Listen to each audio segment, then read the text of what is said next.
这是一台凯迪拉克，但它可不是普通的凯迪拉克，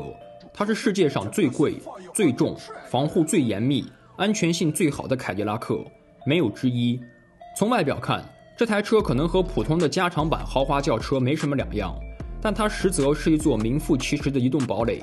整车上下只有一个设计目标，那就是确保美国总统活下去。从上世纪60年代起，美国总统就养成了出访带车的习惯，无论他去哪访问，都会有美军的运输机将他的座驾提前运到目的地。这次特朗普访华也不例外，在他抵达前数周，美军的 C-17就已经开始大规模往北京运输物资，这其中就包括了他的专属凯迪拉克。等到特朗普抵达当天，从空军1号的舷梯上走下来后，就会有一辆凯迪拉克等待着他，载着他开启访华行程。那么这台美国总统的座驾都有哪些秘密功能？它又是如何保障总统安全的呢？欢迎来到 Chris 军事基地，聚焦各国军备鉴赏。今天我们来说说美国总统的座驾——移动堡垒 The Beast 野兽。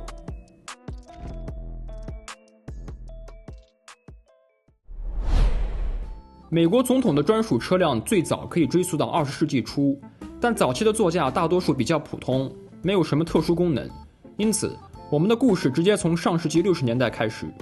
当时，美国总统的座驾是一台经过个性化改装的敞篷林肯大陆，它配备有大功率空调、2部无线电话、灭火器以及急救箱。车辆经过加长，中间有一排折叠座椅，不用的时候可以收起。总统座的后排则有一个抬高设计，以确保公众可以轻松地看到总统，提高总统的曝光度。但不幸的是，这种设计让总统变得更加脆弱。1963年，肯尼迪总统在达拉斯访问期间遭遇刺杀事件，不幸身亡。此后，敞篷车就和美国总统彻底无缘了。约翰逊上台后，这台敞篷林肯大陆加装了防弹车顶，车厢也加装了钛合金装甲。从此以后，总统的座驾开始经历大规模改造，安全性变为重中之重。1974年，一辆全新的、经过最高防御改装的林肯大陆被交付给了白宫。随后，这台车服务了5位美国总统，直到1992年才退役。值得一提的是，在这期间，这台车经历了2次总统刺杀事件，分别是1975年的福特总统刺杀未遂事件和1981年的里根总统刺杀未遂事件。其中，1981年，林肯大陆发挥了关键作用。它的车门和翼子板为里根挡下了2颗子弹，但第2颗子弹在反弹后以十分刁钻的角度击中了里根。随后，这台车火速将里根带离现场，并送去医院救治。这次事件也让特勤局更加清楚地意识到，总统座驾的防护不光只看装甲厚度，上下车流程、车门开合、人员遮挡，全部都是重要的一环。此后，特勤局又大幅升级了安保流程，确保最危险的上下车阶段有最全面的保障。在里根第2任期内，他的主力座驾变为了1983年款的凯迪拉克弗雷特伍德。到了老布什时期，总统座驾又换回林肯，他使用的是一台1989年的林肯城市轿车。到了克林顿政府，又换回了凯迪拉克，他使用的是1993年款的凯迪拉克弗雷特伍德，这也是最后一款使用民用车改装的总统座驾。2001年，在小布什上任之际，凯迪拉克已经不再生产适合改装成总统座驾的车型，因此总统用车转向定制化，由通用汽车从零开始设计，以满足特勤局的要求。他们打造出的新车装甲厚重，外形凶猛，这也使得它得到了一个外号，那便是野兽。这个昵称也一直延续到了今天。那说完了总统座驾的起源，下面我们来说说设计细节。野兽长约6米，宽2.4米，重达9吨，造价150万美元左右。虽然它的外形酷似凯迪拉克轿车，但却是基于卡车底盘打造的。这种底盘可以承载巨大的装甲重量，并为电子设备提供空间。美国官方从未公开过野兽的发动机型号，但外界通常认为它采用一台 Duramax V8 涡轮增压发动机。该款发动机扭矩巨大，使野兽在低速时具有良好的操控性能，但由于车身实在过重，最高时速只能达到96公里每小时左右，燃油经济性约为每100公里50升。为了全方位保护总统的安全，野兽可谓是武装到了牙齿。它的每扇车门有足足30厘米厚，车门内部安装有防弹插板，由军用钢材、陶瓷板和凯夫拉网层叠构成，可以轻松抵御12.7毫米子弹的射击。当然，安全信号也是有代价的。这些装甲门每扇重达320千克，开起来就和银行金库门一样。如果没有特工帮忙，估计总统自己开还是有点费劲的。车窗也采用多层结构，有强化玻璃、聚合物夹层、吸能层和防飞溅层，总厚度超过13厘米，可以有效吸收子弹动能，抵御各种口径的步枪子弹。全车的窗户都默认不能打开，只有驾驶位的窗口能开约7厘米的缝隙，以便与外界交流。此外，由于车身装甲厚重，隔音效果极佳，因此为了避免失去外界感知，车身上安装了外部麦克风，可以通过内置扬声器放大环境声。全车门把手都可通电，防止未经授权者触摸。总统脚下的底盘安装有装甲板，可以抵御地雷和简易爆炸装置。车顶也采用同样的配置。油箱则配备有防爆衬垫和自封装置，在遭受攻击时不会泄漏。轮胎则采用防爆加防穿刺设计，内部有强化橡胶支撑，即便被子弹击中仍可继续行驶。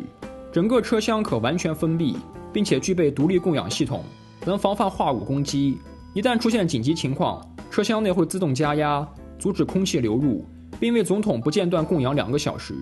车内还有与总统血型相同的血液，以备不时之需。在遭遇紧急攻击的情况下，野兽还会释放烟雾弹，不光能阻挡视线，还能掩盖车辆的热信号，为撤离争取时间。当然，在现实生活中，野兽从来没有遭遇过攻击，但要想感受一下野兽发挥它全部性能的话，推荐大家去看一下《惊天危机》这部电影。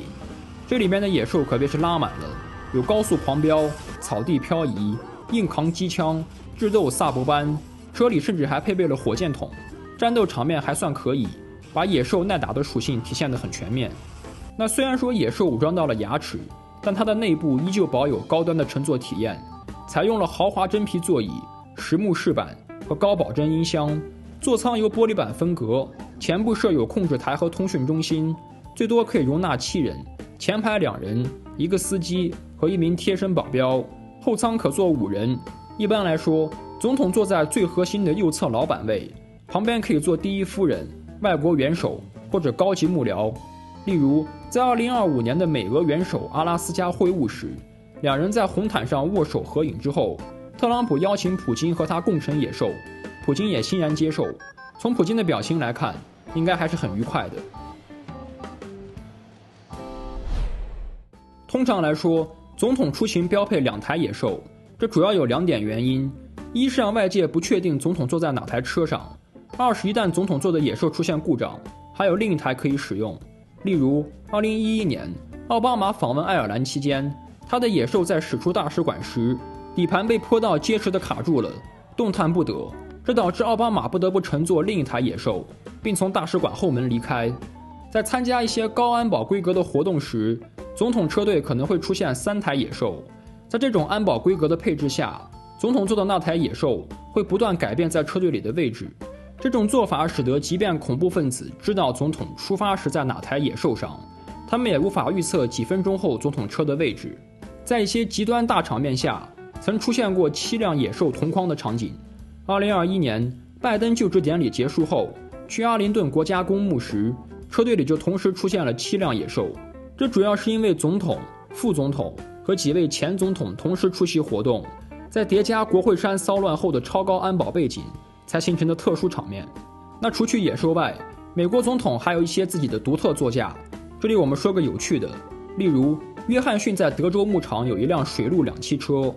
平时看着像小敞篷车，开到水里后靠螺旋桨推进。有趣的是，约翰逊喜欢带客人坐上去，然后故意朝湖边开，嘴里喊着刹车坏了，等客人吓得不行，车直接冲进湖里浮起来，他则在旁边哈哈大笑。如果说野兽是保障美国总统出行安全的第一道屏障，那它周围的庞大车队就构成了360度无死角、全方位防护。车队的组成很复杂，不同出行环境的具体构成也不同。这里我们就以美国总统在美国国内的常规出行为例，来分析下车队构成。通常来说，顶在最前方的是当地警方的路线车，它的任务是确认前方的路况有没有异常。后面紧跟一辆特勤局的领航车，负责与前方的交通控制中心沟通，并引导后方庞大的车队。再往后就是摩托车队了，他们机动性强，可以提前冲到路口，拦住横向车流。车队通过后，再追上去封下一个路口。核心作用是让整支车队持续前进，不停下来。摩托车队后就是总统车队的核心部分，由2到3台野兽和数台雪佛兰 SUV 构成。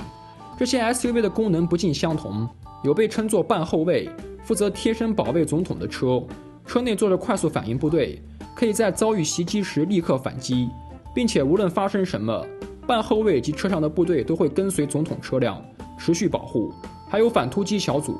这组队员同样乘坐雪佛兰 SUV， 但和半后卫不同，他们可以在遭遇袭击时留在现场，为总统撤离争取时间。这些雪佛兰的前保险杠里都装有加固钢材，如遇突发情况，他们可以顶开周围车辆，或者帮助野兽改变位置，迅速撤离。还有一台特殊改装的雪佛兰 SUV， 这台车配备了电子干扰系统，可以干扰遥控炸弹和敌方通信，是整个车队技术最先进的车辆之一。它车顶的天线能发射大范围无线电信号，干扰遥控爆炸物的触发信号。简单理解，就是要想精准遥控炸弹爆炸，遥控器需要向炸弹传递清晰的、可识别的信号。但如果这个时候有台车在中间大喊大叫，那就什么都听不清了，炸弹也就无法触发。这台电子反制车还携带了热铀弹以及箔条，一旦车队被制导武器锁定，它会迅速释放，吸引所有火力。除此以外，车队还有专门汇总并传达各种信息的 ID 车、危险物品应对车、公路跑者、支援车和救护车。在这其中，危险物品应对车本质上是一个移动实验室，内部携带有各种传感器和设备，能实时检测周围空气情况，以应对潜在的化武威胁。而公路跑者则是移动版的白宫通信机房，它携带有卫星天线和大量通信设备，能让总统与外界时刻保持安全连接。最后，车队尾部还是以当地警方的车辆收尾。那最近，特朗普也是时隔8年重新访华，大家也可以关注这次的车队配置，看看有哪些不同。